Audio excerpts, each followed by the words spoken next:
નમસ્તે વિદ્યાર્થી મિત્રો, આજે વાત કરીશું ધોરણ 10 અને વિષય સામાજિક વિજ્ઞાનના ચેપ્ટર નંબર 15 આર્થિક વિકાસના સંપૂર્ણ મિત્રો સમજ સાથે સ્વાધ્યાયનું સોલ્યુશન મેળવીશું। એ પહેલા ચેનલની અંદર પ્રથમ વખત આવ્યા છો તો ચેનલને સબસ્ક્રાઇબ કરી તમારા મિત્રો સુધી આ વિડીયોને શેર કરવાનું ભૂલશો નહીં।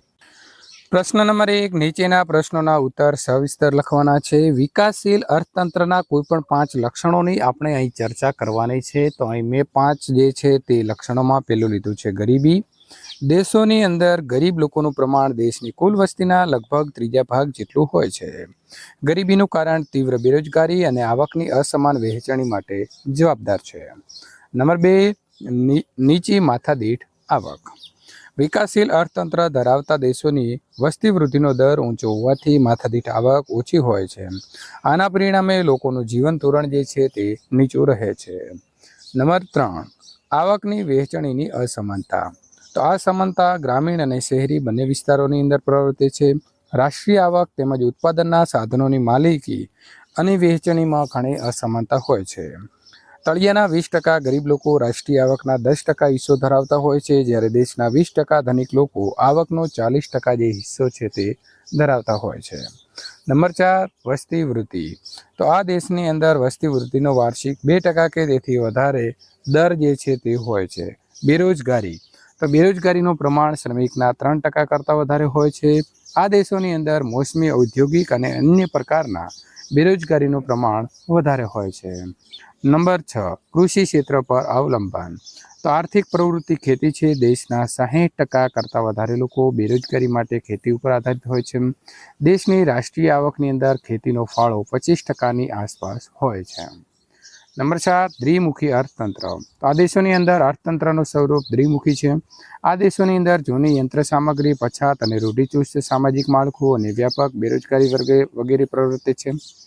નંબર 2, જરૂરિયાતો અમર્યાદિત હોય છે। સમજાવો। તો માનવ જરૂરિયાતોનો સરવાળો, બાદબાકી અને ભાગાકાર નહીં પરંતુ ગુણાકાર થાય છે। માનવીની જરૂરિયાતો અસંખ્ય અને અમર્યાદિત છે, તેનો ક્યારેય અંત આવતો નથી। ઘણીવાર જરૂરિયાતો વારંવાર સંતોષવી પડે છે। મનુષ્યના જીવનની અંદર અંત સુધી તેની જરૂરિયાતનો અંત આવતો નથી, કારણ કે જે મળે છે તેનાથી તે અસંતુષ્ટ રહેવાથી મનુષ્યના સ્વભાવની જે લાક્ષણિકતા હોય છે તે મિત્રો બદલાય છે। એક જરૂરિયાત સંતોષાય ત્યાં બીજી ઉદ્ભવે છે। કેટલીક જરૂરિયાતો એવી હોય છે કે જે વિજ્ઞાન અને ટેકનોલોજીના વિકાસના કારણે ઉદ્ભવે છે અને અનેક કારણોસર જરૂરિયાતો અમર્યાદિત બને છે। પ્રશ્ન નંબર 3, બજાર તંત્રની મર્યાદાઓની ચર્ચા કરો। તો બજારની અજ્ઞાનતાના કારણે ગ્રાહકનું શોષણ થાય છે। આ પદ્ધતિની અંદર નફાના ધ્યાનમાં રાખીને ઉત્પાદન થાય છે, તેથી દેશની અંદર મોજ શોખની વસ્તુઓનું ઉત્પાદન વધારે થાય છે, જ્યારે પ્રાથમિક જરૂરિયાતોનું ઉત્પાદન ઓછું થાય છે। કુદરતી સંપત્તિનો દુર્વ્યય અને થાય છે, કેમ કે બજાર તંત્રની અંદર રાજ્યની કોઈ ભૂમિકા હોતી નથી। આવકની અસમાનતામાં વધારો થાય છે, પરિણામે આર્થિક અસ્થિરતા જે છે તે પણ સર્જાય છે। બજાર પદ્ધતિની અંદર ઉત્પાદનના સાધનોની ખાનગી માલિકી હોવાથી સંપત્તિ અને આવકનો કેન્દ્ર જે છે તે મિત્રો થાય છે। ઇજારાશાહી વિકસાવવાના કારણે ગ્રાહકો અને મજૂરોનું પણ આમાં શોષણ થતું હોય છે। મિશ્ર અર્થતંત્રની અંદર સાધનોની ફાળવણીની ચર્ચા કરો। તો ઓછા જોખમી તથા ઓછું મૂડીરોકાણ ધરાવતા ઉદ્યોગો, વપરાશી વસ્તુઓનું ઉત્પાદન કરતા નાના એકમો વગેરે ખાનગી ક્ષેત્રમાં કે વ્યક્તિગત કરે છે। મિશ્ર અર્થતંત્રની અંદર જાહેર અને ખાનગી ક્ષેત્રનું સહઅસ્તિત્વ હોય છે। જાહેર ક્ષેત્રને સોંપવામાં આવતી જવાબદારી, પાયાની સવલતો, આંતરમાળખાનું નિર્માણ, ઔદ્યોગિક વિકાસ વગેરે છે। તાર ટપાલ અને ટેલિફોન જેવી સંદેશાવ્યવહારની સેવાઓ, વીજળી, રેડિયો અને ટેલિવિઝન પ્રસારણની મોટી સિંચાઈ યોજનાઓ જેવી સેવાઓ વિકસાવવામાં આવે છે। એક સંયુક્ત ક્ષેત્ર પણ હોય છે, જેની અંદર જાહેર ક્ષેત્ર અને ખાનગી ક્ષેત્રના એકમો કામ કરે છે। દાખલા તરીકે માર્ગ પરિવહન, શિક્ષણ, આરોગ્ય વગેરે સેવાઓના ક્ષેત્રો છે। પ્રશ્ન નંબર 2, નીચેના પ્રશ્નોના ઉત્તર મુદ્દાસર લખો। પહેલું છે કે ઉત્પાદનના સાધન તરીકે જમીન। તો ઉત્પાદનનું કુદરતી સાધન જમીન છે, તે કુદરતી બક્ષિસ છે। મનુષ્ય દ્વારા તેનું ઉત્પાદન થઈ શકતું નથી, તેથી ઉત્પાદનનો ખર્ચ શૂન્ય છે। જમીનની ગતિશીલતા મર્યાદિત છે, એક ખેતરને બીજે સ્થળે લઈ જઈ શકાતું નથી. જમીનની અંદર વિવિધતા છે, ઉપયોગિતાની દ્રષ્ટિએ અને ફળદ્રુપતાની દ્રષ્ટિએ જમીનની અંદર વિવિધતા જોવા મળે છે. જમીનની ગુણવત્તા પણ એક સરખી હોતી નથી.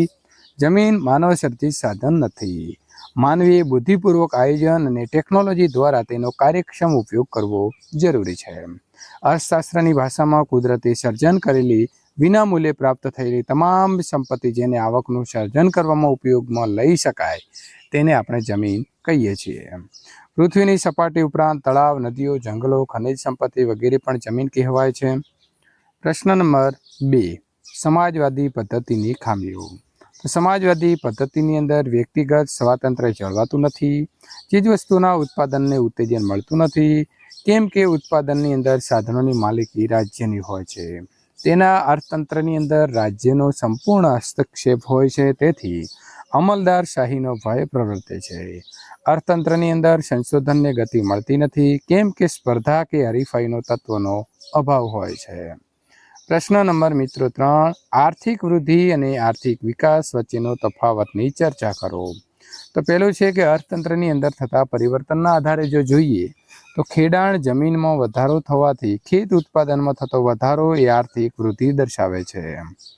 દાખલા તરીકે ઘઉં, ડાંગર જેવા પાકોના નવા બિયારણોની શોધ થતા ઉત્પાદનમાં થતો અનેક ગણો વધારો એ આર્થિક વિકાસ દર્શાવે છે. વિકાસની પ્રક્રિયાના આધારે આર્થિક વૃદ્ધિ અને પરિણાત્મક ફેરફારો સૂચવે છે. પરિણાત્મક અને ગુણાત્મક એમ બંનેને નિર્દેશ કરે છે. આર્થિક વિકાસ એ પ્રથમ અવસ્થા છે, જ્યારે આર્થિક વૃદ્ધિ એ આર્થિક વિકાસ પછીની અવસ્થા છે.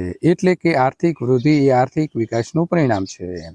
નંબર 3, વિકસિત અને વિકાસશીલ દેશોના સંદર્ભમાં જાપાન, ઇંગ્લેન્ડ, ફ્રાન્સ વગેરે વિકસિત દેશની આવકમાં થતો વધારો આર્થિક વૃદ્ધિ ગણાય છે, જ્યારે ભારત, બ્રાઝિલ, મેક્સિકો વગેરે વિકાસશીલ દેશોની આવકમાં થતો જે વધારો છે તે આર્થિક વિકાસ ગણાય છે.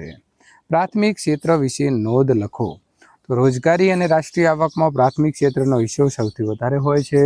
પ્રાથમિક ક્ષેત્રની તુલનામાં માધ્યમિક અને સેવા ક્ષેત્રનો વ્યાપ વધતો જાય છે. વિકાસશીલ દેશોની અંદર પ્રાથમિક ક્ષેત્રનું પ્રભુત્વ જે છે તે વધારે હોય છે. પ્રાથમિક ક્ષેત્રની અંદર ખેતી અને ખેતી સાથે સંકળાયેલા મરઘા બતકાનો ઉછેર, જંગલો વગેરેની પ્રવૃત્તિઓનો પણ આપણે સમાવેશ કરી શકીએ છીએ. જેમ જેમ દેશનો આર્થિક વિકાસ થતો જાય તેમ તેમ માધ્યમિક ક્ષેત્ર અને સેવા ક્ષેત્રની સાપેક્ષતાની અંદર પ્રાથમિક ક્ષેત્રનું મહત્ત્વ જે છે તે ઓછું થતું જાય છે. તફાવત સ્પષ્ટ કરો. આર્થિક પ્રવૃત્તિ અને બિન આર્થિક પ્રવૃત્તિ.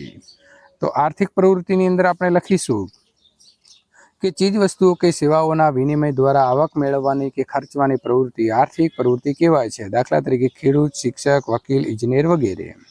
બિન આર્થિક પ્રવૃત્તિની વાત કરીએ તો જે પ્રવૃત્તિનો હેતુ આવક મેળવવા કે પ્રત્યક્ષ બદલો મેળવવાનો હોતો નથી તે પ્રવૃત્તિ બિન આર્થિક પ્રવૃત્તિ કહેવાય છે. દાખલા તરીકે ડૉક્ટર ફી લીધા વગર ગરીબ દર્દીઓની સેવા કરે છે, વ્યક્તિ સમાજ સેવા કરે છે, તેને કહીશું.